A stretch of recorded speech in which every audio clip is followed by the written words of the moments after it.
할렐루야. 주님께서 오늘 또 새 하루를 허락하셨습니다. 꿀송이 보약 큐티 2024년 10월 11일 금요일 말씀 시작하겠습니다. 오늘은 순서를 따라서 누가복음 1장에서 3장을 읽는 날로 하겠습니다. 우리는 누가복음 1장 26절에서 33절을 읽으면서 역사상 최대의 기적적인 사건에 대한 예고를 듣게 됩니다. 그것은 바로 하나님이 인간 세상에 인간의 몸으로 오신다. 처녀의 몸을 빌려서 이 땅에 오시는 예수 그리스도의 성육신 사건을 말하고 있습니다. 이런 뉴스는 세상에 어떤 방송국 뉴스에서 나올 수 없는 엄청난 역사입니다. 그 사건의 말씀을 읽을 때마다 우리들은 경의와 사랑 그리고 찬양이라는 복합적인 감정을 억제할 수 없습니다. 무엇보다 우리들은 본문을 통해서 인류의 구세주가 상상을 초월할 정도로 비천하고 평범하고 정말 남모르게 출생하였음을 발견하고 놀라게 됩니다. 한국의 위인전을 읽어봐도 유명한 사람들은 다 대단하게 화려하게 태어난 것 같지만 예수님은 너무나 초라하게 마구간에서 짐승이 냄새나는 그곳에서 태어나셨습니다. 주의 강림을 애고한 가브리엘은 나사렛이라 불리는 갈릴리 지방의 한 촌으로 보내심을 받습니다. 주의 모친으로 존경받는 마리아 역시 명문 가문의 좋은 혜택이라고는 전혀 받지 못한 그냥 평범한 시골 처녀입니다. 천지 만물을 호령하시는 전능자께서 마리아의 거처를 나사렛으로 지정하기보다는 예루살렘 큰 성으로 정하실 수도 있었을 것이고 또 마리아가 가난한 여인보다는 예수님이 모친 되기 위해서 한 부요한 서기관의 자손으로 태어나도록 섭리하셨을 수도 있었을 것입니다. 하지만 메시아의 초림은 그렇게 고귀한 모습이 아니었습니다. 그의 비천함은 잉태와 출생 당시부터 시작되었습니다. 하나님께서 그것을 우리들에게 허락하였음에도 불구하고 우리들은 가난을 멸시하고 가난을 부끄러워합니다. 하지만 예수님께서 자발적으로 취하신 삶의 조건이 바로 가난하고 비천한 삶이었음을 우리는 명심하지 않으면 안 됩니다. 부자를 존경하는 것이 당시의 일반적인 경향이었고 황금 우상을 받드는 배금주의가 예수님 당시에 만연되어 있었습니다. 그때 주님의 모범은 당시 한간에 떠돌고 있는 부에 대한 수천 개의 저속한 속담에 충분한 답변이 되었을 것입니다. 부요하신 자로서 너희를 위하여 가난하게 되심은 그의 가난함을 인하여 너희로 부요케 하려 하심이라. 고린도후서 8장 9절 말씀 얼마나 은혜가 되는지 모르겠습니다. 하나님의 아들이 그토록 비천한 자리에까지 낮아지심을 우리는 찬성합니다. 만물의 후사이신 분이 우리의 성정을 취하실 뿐만 아니라 비천한 낮은 자의 모양을 입으신 것은 감히 상상할 수 없는 일입니다. 왕으로서 온 세상을 통치하기 위하여 이 땅에 오셨어도 시원치 않을 일입니다. 그럼에도 불구하고 가난한 사람으로 이 땅에 오셔서 멸시와 천대와 고통을 다 받으시고 십자가에 못 박혀 죽으셨다는 사실이 우리의 상상과 참 우리의 상식을 초월하는 하나님의 놀라운 사랑의 기적이 아니고 무엇입니까? 그 사랑이 우리를 강권하여 우리들도 자신을 위해 살지 않고 오직 주님만을 위하여 살도록 권고하고 있습니다. 주님의 모범적인 삶은 날마다 우리의 양심 가운데 성경 말씀의 교훈을 새롭게 합니다. 서로 마음을 같이하며 높은 데 마음을 두지 말고 도리어 낮은 데 처하며 스스로 지혜 있는 채 말라. 로마서 12장 16절에 나오는 말씀. 도리어 낮은 데 처하며 서로 마음을 높은 데 마음을 두지 말고 낮은 데 마음을 두고 지혜 있는 채. 그러니까 우리가 이기고 우기고 내가 뭘 잘못했냐 씩씩거리고 남의 괘씸한 것만 생각하는데 마음을 낮은 데 두고 스스로 잘난 체 않으면요, 진짜 마음이 깨지고 녹아진 사람은 내가 먼저 손 내밀고 내가 죄인입니다. 내가 죄인입니다. 내가 부족합니다. 내가 부족. 그렇게 나서는 거예요. 근데 보통 교인들 보면 그냥 뭔 다툼이 있어도 아주 그냥 상대방은 영 못쓸 사람이고 나는 그냥 겁나게 좋은 사람이고 그러고 막 성질을 내고 그래 다툼이 그치지가 않는 거죠. 우리 예수님을 배워야 돼. 그 다음에 동정녀 마리아가 얻은 특권이 우리의 주목을 끕니다. 가브리엘 천사가 그녀에게 전한 메시지는 특별한 것이었습니다. 그는 마리아를 향하여 뭐라 그랬냐면 은혜를 받은 자여, 은혜를 받은 자여, 주께서 너와 함께 하시도다. 여인들 가운데 네가 복이 있도다. 그렇죠. 그 당시에 수많은 처녀들이 있었을 겁니다. 근데 하나님은 다 그 마리아를 택하신 거죠. 쓰시죠. 그래서 제가 늘 하는 말이지만 하나님에게 쓰임 받는 것 자체가 큰 특권이고 큰 복이에요. 하나님이 나같이 못난 것을 들어서 하나님 나라를 위해서 일꾼으로 쓰신다는 것은 얼마나 축복된 일인지 몰라요. 은혜를 받은 거죠. 주께서 함께 하시는 자. 여인들 가운데 네가 복이 있도다. 로마 가톨릭 교회가 성자 못지않게 동정녀 마리아에게 존경을 표하고 있다는 것은 우리가 잘 알고 있는 사실. 마리아가 죄 없는 상태에서 아기 예수님을 잉태했음을 로마 가톨릭 교회는 공식적으로 신조로 믿고 있습니다. 이게 잘못된 것이죠. 로마 가톨릭 교회는 그러니까 자기들이 인간적으로 생각하는 거예요. 예수님은 우리 인간의 상태하고 상관없이 예수님은 거룩하신 아버지의 아들인데 하나님이신데 마리아가 거룩해야 예수님이 거룩하다고 생각하는 거예요.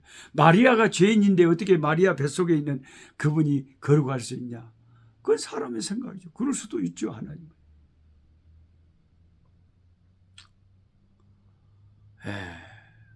본문 가운데서 어떤 말씀도 마리아를 사랑과 주님 사이의 중보자로 말한 대목은 전혀 없습니다. 근데 천주교가 그렇게 믿단 말이에요. 아베 마리아로 시작하는 마리아에게 드리는 가톨릭 기도문은 가장 불행하게 성경을 왜곡한 것입니다.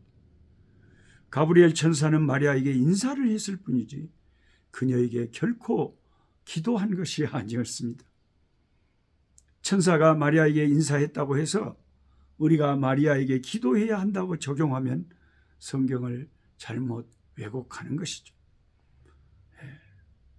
그래서 로마 가톨릭 교회가 자기들은 옳다고 생각하는 그 교리가 있는데 그 교리가 성경적이지 않다 하는 것을 여러분이 분명하게 아셔야 될 것입니다.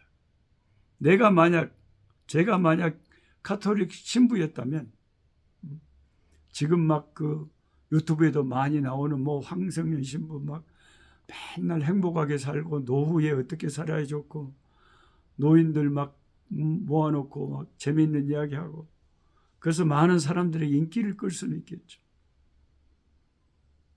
근데 그런 신부의 그 가르침 속에서 예수 그리스도 우리 주님을 증거하고 주 예수님을 높이는 그냥 사람 행복하게 사는 그냥 인생 강연이 아니라 주 예수 그리스도의 십자가의 복음을 항상 선명하게 전하는 그런 것이 너무나 부족하잖아요. 네, 너무 안타깝죠. 사람들은 기가 가려워서 진리에서 길을 돌이켜 아주 재밌고 나를 재밌게 하고 행복하게 하고 그런데 인기를 따라서 쫓아가는 거예요.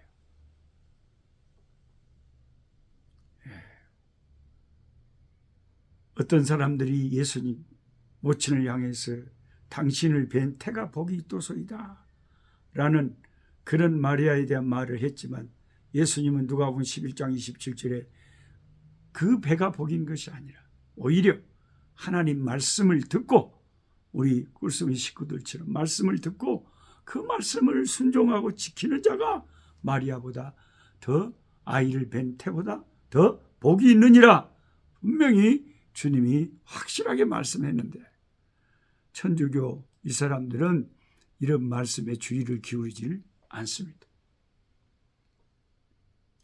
그 다음에 우리는 천사가 마리아에게 전한 메시지 가운데서 예수님에 대한 영광스러운 설명을 발견하게 됩니다. 모든 설명이 아주 깊은 뜻을 가지고 있으며 우리가 주의를 기울이기에 합당합니다. 가브리엘은 먼저 예수님께서 큰 자가 될 것을 말했습니다. 천사들도 아는 거죠. 예수님이 어떤 분인가. 그의 위대하심에 대해서 우리도 그렇게 믿고 있습니다. 주님은 위대한 구원을 우리에게 가져오셨습니다. 그는 자신을 소개할 때마다 모세보다 더 큰 자가 여기 있다고 하셨고 주님은 우리의 대제사장이 되십니다. 그리고 마침내 만왕의 왕으로 오실 분이 주 예수님입니다. 가브리엘이 예수님에 대해서 또 한 말이 뭐였습니까? 저가 지극히 높으신 이의 아들이라 일컬음을 받을 것이라. 할렐루야. 아멘. 예수 그리스도는 하나님의 아들인 것이고 우리의 구세주 메시아인 것입니다. 주 하나님께서 그 조상 다윗의 위를 저에게 주사 영원히 야곱의 집에 왕 노릇하리라 것이 가브리엘의 세 번째 말이었습니다. 이 약속에 대한 문자적인 성취는 이제 곧 이루어질 것입니다. 이스라엘은 한 곳으로 모이게 될 것이고 유대인들은 성지를 회복할 것인데 그때 가서야 저들은 자기들이 찌른 자를 저들의 왕과 하나님으로 예수 그리스도를 유대인들이 회심하고 돌아와서 섬기게 될 것입니다. 이 예언의 말씀이 성취될 것입니다. 할렐루야. 주 하나님께서 그 조상 다윗의 위를 주 예수에게 주사 영원히 야곱의 집에 이스라엘 집에 왕 노릇 하시리라. 할렐루야. 아멘. 주님의 나라 주님의 왕국이 새하늘과 새 땅이 주님의 재림이 곧 이루어지고 이 가브리엘 천사가 예언한 이 말씀은 문자 그대로 이루어질 줄로 믿습니다. 이번에 10월 27일 날 오후 2시에 광화문에서 동성애 반대를 위한 인권차별법 제정 반대를 위해서 한국의 성도들이 함께 모인다고 합니다. 좀 의식이 있는 분들 가운데는 혹시 정치적으로 잘못 예수 믿는 사람들은 다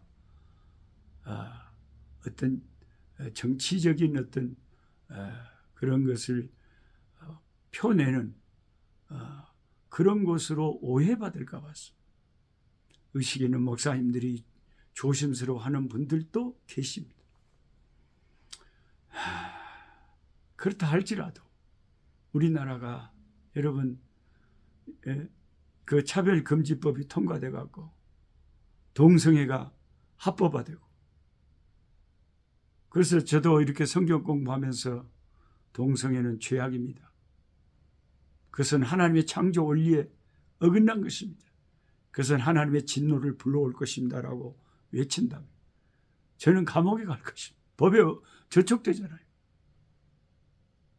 그럼 나라가 어떻게 될 것이며 교회는 힘을 잃게 될 것입니다. 지금 유럽 교회가 동성애를 합법화하는 미국의 그런 선진국들이 얼마나 많이 영적으로 타락해 버렸습니까? 그래서 혹시 정치적으로 잘못 오용될 그런 우려는 있지만은 이것저것 생각하다 보면 또 그런 법이 합법화 되면 안 되니까 우리가 이번에 우리 세계로교회 손현보 목사님이 울면서 나서서 각 교단 총회에 호소해가지고 우리 다 모이기로 한 것 같습니다. 우리가 우리나라를 절대로 그리스도인들이 결사반대해서 동성애 합법화는 법적으로 제정되어서는 안 되는 거 확실합니다. 이것은 무슨 정파를 떠나서 좌우를 떠나서 지방을 떠나서 예수 그리스도의 주를 따르는 자들은 다 동일한 마음일 것입니다. 주께서 우리나라를 불쌍히 여기시고 동성애 그 합법화가 반드시 저지되고 또 우리나라가 정치적으로도 좋은 지도자가 세워지고 나라가 정의와 공의가 바로 세워지고 법이 모든 만민 앞에 평등하게 적용되는 그런 나라가 되기를 우리가 기도해야 되겠습니다. 기도하겠습니다. 하나님 아버지 감사합니다. 아버지 감사합니다. 세상에 살아가는 사람들의 시각도 다 다르고 사람들은 분요하고 복잡하지만 예수님은 영원한 우리의 왕이시오. 주님의 나라가 영구히 설 것인 주님의 진리만은 영원하고 변치 않은 확실한 진리임을 고백합니다. 오직 주님만이 우리의 소망이십니다. 주여 우리나라를 불쌍하게 보시고 긍휼히 여겨주시고 사람들 뜻대로 되지 않게 해주시고 사람마다 생각이 다 다르지만 아버지의 뜻이 이루어지고 한반도에 통일이 오고 평화가 오고 참된 아버지 공의와 정의가 실현되는 참된 아버지 정치가들 지도자들이 세워질 수 있게 도와주옵소서. 아버지 동성애가 합법화되는 일이 결코 아버지 하나님에 이루어지지 않도록 주여 지켜주시옵소서. 예수님의 이름으로 기도드리옵나이다. 아멘. 약한 자 힘주시고 강한 자 바르게 주함자 정택함이 주님의 뜻이라. 해 아래 압박 있는 곳 주 거기 계셔서 그 팔로 막아 주